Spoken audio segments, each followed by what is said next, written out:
وَإِذَا قُرِئَ الْقُرْآنُ فَاسْتَمِعُوا لَهُ وَأَنصِتُوا لَعَلَّكُمْ تُرْحَمُونَ۔ الحمدللہ والصلاة والسلام علی رسول اللہ۔ اعوذ باللہ من الشیطان الرجیم، بسم اللہ الرحمن الرحیم۔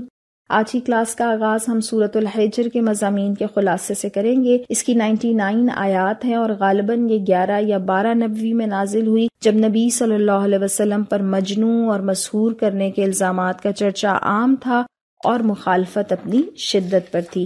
ہم اس کی آیات کو دیکھتے ہیں تو جو شروع کا حصہ ہے آیت نمبر 1 سے لے کے 15 تک، اس میں اللہ تعالیٰ قرآن مجید کے بارے میں فرماتے ہیں کہ یہ ایک صاف پڑھی جانے والی کتاب ہے، کسی مجنوں کی باتیں نہیں، یہ اللہ کا ذکر ہے۔ پھر اللہ تعالیٰ فرماتے ہیں کہ اس ذکر کی اللہ ہی حفاظت فرمائے گا۔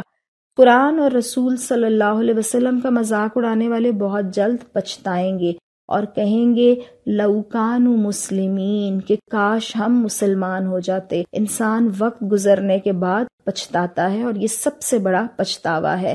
انہیں مجرم کہا گیا اور ان کی ضد پر روشنی ڈالی گئی کہ اگر ہم آسمان کا کوئی دروازہ کھول کر سیڑھی لگا دیتے اور یہ چڑھنے لگتے، تب بھی اللہ کے کلام کو جادو کہتے اور انبیاء کے معجزات کے بارے میں کہتے کہ ہماری آنکھوں میں نشہ پیدا کر دیا گیا ہے، بلکہ ہم مسحور کر دیے گئے ہیں۔ سورہ بقرہ میں بھی جب شروع میں ہم نے کافروں کی صفات پڑھی تھی تو اللہ تعالیٰ نے یہ فرمایا تھا کہ ان کو خبردار کرو یا نہ کرو یہ برابر ہے۔ دراصل ضد اور ہٹ دھرمی ایک رویہ ہے جس کے نتیجے میں انسان کسی بھی دلیل کو سننے پر تیار نہیں ہوتا۔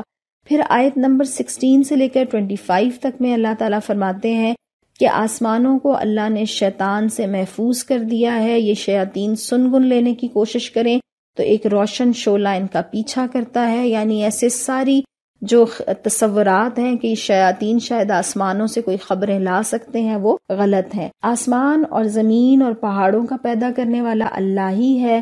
پھر بادلوں اور بارشوں کے نظام کے ذریعے سے اللہ فرماتے ہیں کہ مردہ زمین کو زندہ اللہ کرتا ہے اور ایسے ہی اللہ تعالیٰ موت کے بعد دوبارہ زندگی دے گا۔ اللہ نے اس زمین میں ہر چیز نپی تلی مقدار میں اگائی ہے اور اللہ ہی نے اسباب معیشت فراہم کیے ہیں۔ اللہ کے خزانے لامحدود ہیں، لیکن وہ اپنی حکمت کے ساتھ ایک مقررہ مقدار میں ہی نازل فرماتا ہے۔ پھر فرمایا کہ اللہ ہی ہے جو ہواؤں کو بھیج کر بادلوں کے ذریعے سے زمین کو سیراب کرتا ہے، وہی آسمان میں پانی کے خزانوں کا ذخیرہ کرتا ہے اور بارش کے ذریعے مردہ زمین کو سرسبز و شاداب کرتا ہے، اور اسی طرح روز قیامت تمام مردوں کو زندہ کرے گا۔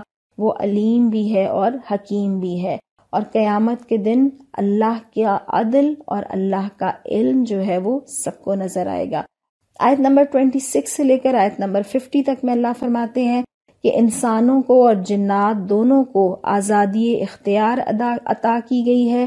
انسان کی تخلیق مٹی کے سوکھے گارے سے کی گئی اور جنات کو اس سے پہلے آگ سے پیدا کیا گیا تھا، اور ایک جن ابلیس نے اپنی آزادی کا غلط استعمال کیا، آدم علیہ السلام کو سجدہ کرنے سے انکار کیا اور گستاخی کی، اور پھر یہ کہا کہ میں زمین پر لوگوں کو دنیا کی زینت میں الجھا کر گمراہ کرنے کی کوشش کروں گا۔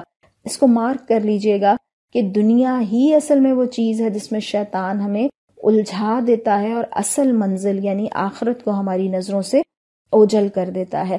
اللہ سبحانہ و تعالیٰ نے فرمایا کہ میرے خاص بندوں پر تیرا زور نہیں چلے گا، وہ توحید کی صراط مستقیم پر ڈٹے رہیں گے، البتہ غاوین بہکے ہوئے لوگ تیری پیروی کریں گے، ان کے لیے دوزخ کا عذاب ہوگا، اور غاوین کے مقابلے میں ابلیس کی پیروی سے بچنے والے متقین ہوں گے، ان کے لیے باغات اور چشمے ہوں گے، اور مسلمانوں کی باہمی کدورتیں جنت میں دور کر دی جائیں گی، وہاں وہ بھائی بھائی بن کر ابدی نعمتوں سے سرفراز ہوں گے۔ آخر میں انسانوں کو اللہ تعالیٰ کی صفات بتائی جاتی ہیں کہ وہ غاوین کو یعنی بہکے ہوئے لوگوں کو دردناک عذاب سے دوچار کرے گا اور متقین کے لیے غفور الرحیم ثابت ہوگا۔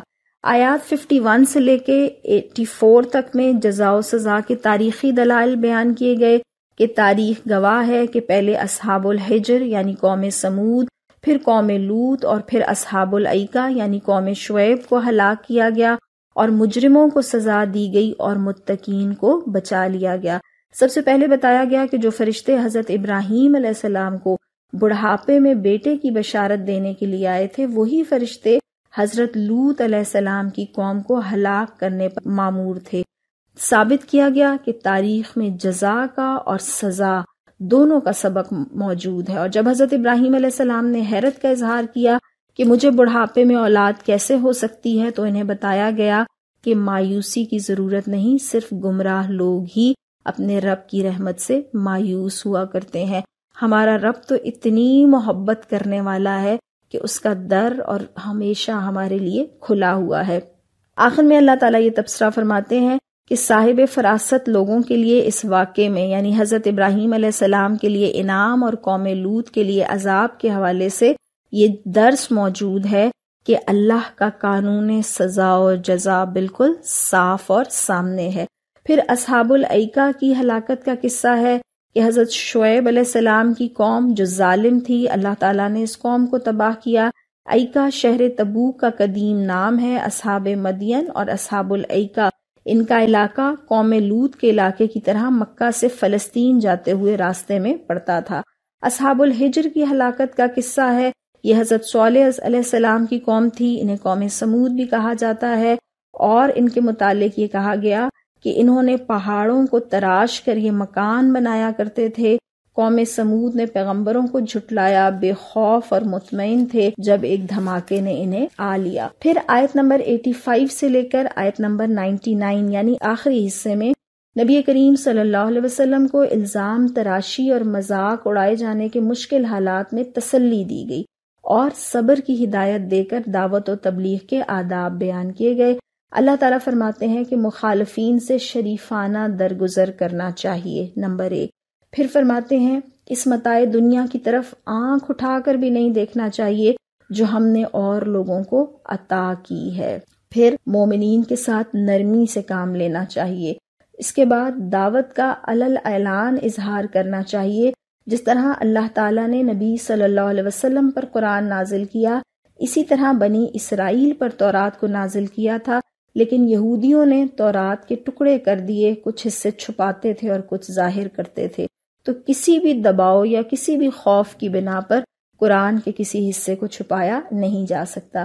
پھر اللہ فرماتے ہیں مشرکین کی پرواہ نہ کریں، مخالفین کی دل آزار باتوں پر اپنے دل کو تنگ نہ کریں، حمد کے ساتھ تسبیح اختیار کرتے ہوئے سجدہ بجا لائیں اور آخری گھڑی یعنی موت تک ثابت قدمی کے ساتھ اللہ کی عبادت اور اطاعت کریں۔ تو کتنی خوبصورت ہدایات ہیں جو اللہ تعالیٰ نے ان حالات میں جب اسلام پر چلنا اور اسلام کو قائم کرنا مشکل ہو وہ ہمیں دے دیں۔ اب ہم سورۃ النحل کے مضامین کا خلاصہ دیکھیں گے۔ اس کی 128 آیات ہیں اور یہ سورہ مبارکہ بھی مکی دور کے آخری حصے میں نازل ہوئی۔ جس وقت یہ سورت نازل ہوئی تو کفار کی مخالفت عروج پر تھی اور وہ نبی صلی اللہ علیہ وسلم سے بار بار کہتے تھے کہ لے آئیں وہ عذاب جس کا آپ صلی اللہ علیہ وسلم ہم بار بار وعدہ کرتے ہیں۔ چنانچہ پہلی ہی آیت میں اللہ تعالیٰ ارشاد فرماتے ہیں کہ اللہ نے کفار کی حرکتوں کا نوٹس لے لیا ہے اور اللہ کا فیصلہ آ گیا ہے، یعنی اللہ نے اب ان کو رسوا کرنے کا فیصلہ کر لیا ہے۔ آیت نمبر 1 سے 21 تک جو آیات ہیں اس میں اللہ تعالیٰ ارشاد فرماتے ہیں کہ خالق اور مخلوق برابر نہیں ہو سکتے۔ اللہ تعالیٰ کی خالقیت کی مثالیں دی گئیں اور یہ بتایا گیا کہ وحی اور رسالت کا مقصد انذار یعنی تنبیہ ہے تاکہ لوگ شرک سے بچ کر توحید اختیار کر لیں اور اللہ کو خالق اور رب اور الہ مان کر اسے حاکم بھی تسلیم کر لیں۔ خالق ہر چیز کو تخلیق کرنے والا، رب پرورش کرنے والا، نگہبانی کرنے والا، اور الہ جس کی بندگی کی جائے اور جس کی اطاعت کی جائے۔ پھر اللہ تعالیٰ فرماتے ہیں کہ اللہ کے علاوہ جو کوئی بھی ہیں جن کی یہ عبادت کرتے ہیں وہ خالق نہیں ہے، وہ مردہ ہیں، زندہ نہیں ہیں، لا علم ہیں، لہٰذا ان سے دعا مانگنا جائز نہیں ہے۔ پھر آیات 22 سے لے کے 34 تک میں مشرکین مکہ کے خلاف فرد جرم ہے۔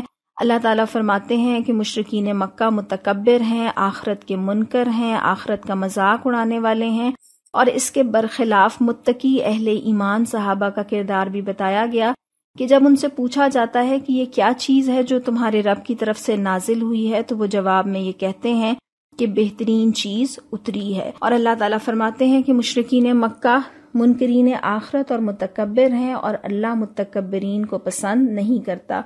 پھر فرماتے ہیں اللہ تعالیٰ کہ یہ مشرکین قرآن کو اساطیر الاولین یعنی پرانے افسانے کہہ کر اڑا دیتے ہیں اور دوسروں کے گناہ کا بوجھ بھی اپنے سر لیتے ہیں اور عذاب کے مستحق ہیں. یعنی ایک فرد وہ ہے جو خود گناہ کرتا ہے، لیکن معاشرے کے لیڈرز یا معاشرے کے نمایاں افراد جن کے طور طریقوں کے باعث دیگر لوگ بھی حق سے متنفر ہوتے ہیں تو وہ ان کے گناہوں کا بوجھ بھی اٹھانے والے ہیں. آیت نمبر 35 سے لے کر 89 تک میں اللہ تعالیٰ ارشاد فرماتے ہیں کہ جو بھی رسول آئے وہ اللہ کی عبادت کی دعوت دیتے رہے اور اپنے وقت کی طاغوتی قوتوں سے بچنے کی ہدایت کرتے رہے. انبیاء کو جواب کیا ملا کہ کوئی ہدایت پا جاتا اور کسی پر ضلالت مسلط ہو جاتی. مشرکین مکہ کا جرم یہ ہے کہ وہ منکرین رسالت ہیں اور منکرین آخرت ہیں. ان کے اعتراضات کا جواب دیا گیا.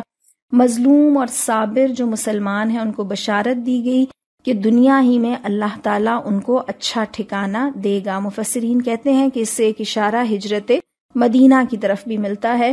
نبی کریم صلی اللہ علیہ وسلم کے بشر ہونے پر جو اعتراض کیا گیا اس کے جوابات دیے گئے اور منکرین رسالت کو تنبیہ کی گئی کہ اللہ چاہے تو زمین میں دھسا دے یا اس گوشے سے عذاب لے آئے جہاں کا ان کو وہم و گمان بھی نہ ہو، یا چلتے پھرتے ان کو پکڑ لے، یا ایسے وقت میں ان کو پکڑ لے جبکہ انہیں عذاب کا کھٹکا ہو.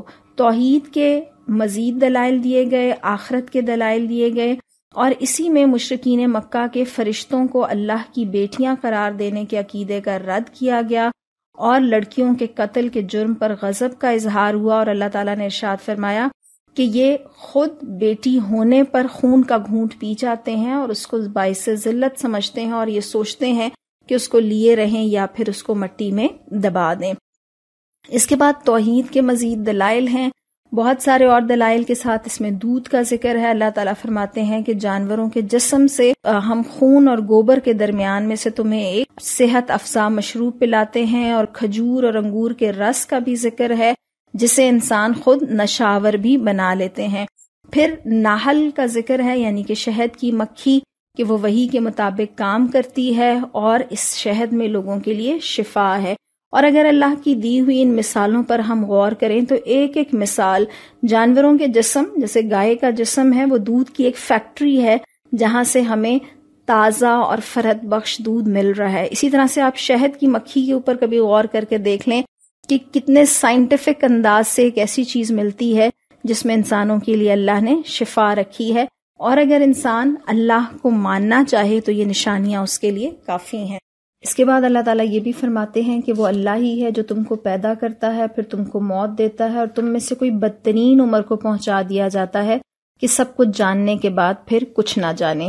یعنی ساری ترقی اور ساری طاقت کے باوجود انسان اپنی عمر کو اور اپنے جسم کے اندر آنے والی تبدیلیوں کو روک نہیں سکتا. پھر آیت نمبر 78 میں اللہ تعالیٰ ارشاد فرماتے ہیں کہ اللہ نے تم کو تمہاری ماؤں کے پیٹوں سے نکالا اس حال میں کہ تم کچھ نہ جانتے تھے. اس نے تمہیں کان دیے، آنکھیں دیں اور سوچنے والے دل دیے، اس لیے کہ تم شکر گزار بنو. تو اس آیت پر بھی ہم ضرور غور کریں کہ ہمارے اعضاء اللہ کی فرما برداری کے لیے استعمال ہوں اور ہمارے دل اللہ کی طرف جھکے رہیں تاکہ ہم اللہ کے شکر گزار بندے ہوں. آیت نمبر 84 میں اللہ تعالیٰ یوم آخرت کا ایک منظر پیش کرتے ہیں کہ ہم ہر امت میں سے ایک گواہ کھڑا کریں گے، پھر کافروں کو نہ حجتیں پیش کرنے کا موقع دیا جائے گا، نہ ان سے توبہ استغفار کا مطالبہ کیا جائے گا. جب عذاب آ جائے گا تو نہ عذاب میں کمی کی جائے گی اور نہ مہلت دی جائے گی. بہت ڈرانے والی آیت ہے جو یہ بتاتی ہے کہ قیامت کے دن یا اللہ کے سامنے حضوری کے وقت نہ تو انسان حجتیں پیش کر سکتا ہے اور نہ توبہ کا موقع ہے. توبہ کی جگہ دنیا ہے، اور توبہ اس وقت تک جب تک آثار موت شروع نہ ہو جائیں. اچھا، اس کے بعد ہم آگے چلتے ہیں آیت نمبر 90 سے لے کے 119 تک. اس میں جو آیت نمبر 90 ہے وہ بہت اہم ہے. اللہ تعالیٰ نے اس میں 3 چیزوں کو کرنے کا حکم دیا ہے اور 3 چیزوں سے بچنے کا حکم دیا ہے. ہم یہاں تفصیل میں تو نہیں جا سکیں گے لیکن آپ اس کو ضرور دیکھیے گا. 3 کام جن کو اللہ نے کرنے کا حکم دیا، ایک عدل، دوسرا احسان اور تیسرا صلہ رحمی. عدل یہ ہے کہ ہر ایک کو اس کا حق دیا جائے جو اس کا حق بنتا ہے. احسان نیک برتاؤ یا فیاضانہ معاملہ، یعنی دوسرے کو حق سے زیادہ دینا یا خود حق سے کم پر راضی ہو جانا. عدل معاشرے کے لیے بنیاد ہے اور احسان اس کا جمال ہے. عدل معاشرے کو تلخیوں سے بچاتا ہے اور احسان اس میں خوشگواری اور مٹھاس لے کر آتا ہے۔ اور نمبر 3 صلہ رحمی کیا ہے کہ رشتہ داروں کے معاملے میں احسان کرنا، اچھا برتاؤ کرنا، اور اس سے ایک معنی یہ نکلتے ہیں کہ ہر صاحب استطاعت شخص اپنے مال پر صرف اپنی ذات اور بال بچوں کے ہی حقوق نہ سمجھے بلکہ رشتہ داروں کے حقوق بھی تسلیم کرے۔ آپ دیکھیں کہ اگر خاندان کا یا ایکسٹینڈڈ فیملی کا تصور اگر مضبوط ہو جائے اور خاندان کے لوگ دوسرے لوگوں کا خیال رکھنا شروع کر دیں تو معاشرے کی بہت سی محرومیوں کا ازالہ کیا جا سکتا ہے۔ 3 چیزیں جن سے اللہ تعالیٰ منع فرماتے ہیں، فحشا ہے، منکر ہے اور حد سے بڑھنا ہے۔ فحشا تمام بےہودہ اور شرمناک اعمال پر یہ بات آتی ہے۔ اس کی چند مثالیں جیسے بخل ہے، زنا ہے، عریانی ہے، ہم جنس پرستی ہے، چوری ہے، شراب نوشی، بھیک مانگنا، بد کلامی، علل اعلان برائیوں کو کرنا اور ان کو پھیلانا، تہمت، جھوٹا پروپیگنڈا، جرائم کی تشہیر، بدکاری پر ابھارنے والی چیزیں۔ پھر منکر کیا ہے؟ ہر وہ برائی جسے انسان بھی برا سمجھتے ہیں اور وہ تو منکر ہے ہی جسے شریعت نے منع کیا ہے۔ اور تیسری چیز حد سے آگے بڑھنا یعنی دوسروں کے حقوق پر دست درازی کرنا۔ اس کے بعد اللہ تعالیٰ فرماتے ہیں کہ اپنے عہد اور اپنی قسموں کا پاس کرو اور اپنی قسموں کو آپس میں دھوکہ دینے کا ذریعہ نہ بناؤ۔ پھر نبی کریم صلی اللہ علیہ وسلم کی بشریت کے حوالے سے جو الزامات تھے ان کا جواب دیا گیا۔ ہجرت کرنے والے مظلوم اور صابر مسلمانوں کے لیے اجر اور مغفرت کا وعدہ کیا گیا اور مظلوم مسلمانوں کو کلمہ کفر کی رخصت دی گئی، اس شرط کے ساتھ کہ دل میں کامل ایمان ہو، اور مہاجرین کے درجات بیان کیے گئے۔ پھر ایک اور تمثیل آیت نمبر 112 اور آیت نمبر 113 میں دی گئی، اور اللہ نے ایک بستی کی مثال دی کہ وہ امن اور اطمینان کی زندگی بسر کر رہی تھی، ان کو ہر طرف سے بافراغت رزق بھی پہنچ رہا تھا، لیکن انہوں نے اللہ کی نعمت کا کفران شروع کر دیا۔ تب اللہ نے اس کے باشندوں کو ان کے کرتوتوں کا مزہ چکھایا اور بھوک اور خوف کی مصیبتیں ان پر چھا گئیں۔ ان کے پاس ان کی اپنی قوم میں سے ایک رسول آیا مگر انہوں نے اس کو جھٹلا دیا، آخرکار عذاب نے ان کو آ لیا جبکہ وہ ظالم ہو چکے تھے۔ یہاں بستی کا نام نہیں ہے لیکن یہ مثال مکہ کے اوپر بھی چسپاں ہوتی تھی اور یہ مثال ہم پہ بھی اور ہر نافرمان بستی جو ہو رہی ہو اللہ کی اس پر چسپاں ہو سکتی ہے کہ اللہ تعالیٰ بتاتے ہیں کہ کسی بھی بستی کے پاس، کسی بھی ملک کے پاس جو سب سے بڑی 2 نعمتیں ہیں وہ امن ہے اور رزق کی فراغت، مطلب زیادہ رزق جو ہے وہ کثرت سے ملنا ہے، لیکن جب اللہ کی نافرمانی ہوتی ہے تو بھوک اور خوف مسلط ہو جایا کرتا ہے۔ پھر یہیں پر حلال اور حرام کے بھی مزید احکامات بتائے گئے۔ آیت نمبر 120 سے لے کے 124 تک میں قریش مکہ کو کہا گیا کہ اپنے جد امجد حضرت ابراہیم کی طرح کا رویہ اختیار کریں کہ وہ شکر گزار تھے، توحید اختیار کرنے والے تھے، اور اللہ تعالیٰ نے یہاں پر یہ فرمایا کہ ابراہیم اپنی ذات میں ایک پوری امت تھا، وہ اللہ تعالیٰ کے فرما بردار تھے اور یکسو تھے اور اللہ کی نعمتوں کا شکر ادا کرنے والے تھے۔ اس کے بعد آیت نمبر 125 سے 128 تک میں لوگوں کو دعوت دینے یا دین کی طرف بلانے کے آداب بیان کیے گئے۔ سب سے پہلے یہ کہ دعوت اللہ کے راستے کی ہو، دوسری بات دعوت حکمت کے ساتھ ہو، تیسری بات دعوت عمدہ نصیحت کے ساتھ ہو، چوتھی بات بہترین طریقے سے مباحثہ کیا جائے، یعنی بحث برائے بحث نہیں ہے بلکہ وہ مباحثہ جس کے ذریعے سے اسلام کی طرف مائل کیا جا سکے۔ پھر شر کا جواب دیا جا سکتا ہے لیکن اللہ تعالیٰ فرماتے ہیں کہ وہ زیادتی کے مطابق ہو، لیکن صبر بہتر ہے اور صبر و استقامت کا حکم بھی دیا گیا۔ مکر و فریب اور سازشوں سے غمزدہ نہ ہونے کی ہدایت کی گئی اور فرمایا کہ تقویٰ سے اللہ کی معیت حاصل ہوتی ہے اور احسان سے اللہ کی معیت حاصل ہوتی ہے۔ اللہ تعالیٰ ہمیں خالص توحید اختیار کرنے اور اللہ کے راستے پر چلنے والا اور بلانے والا بنا دے۔ وآخر دعوانا ان الحمد للہ رب العالمین۔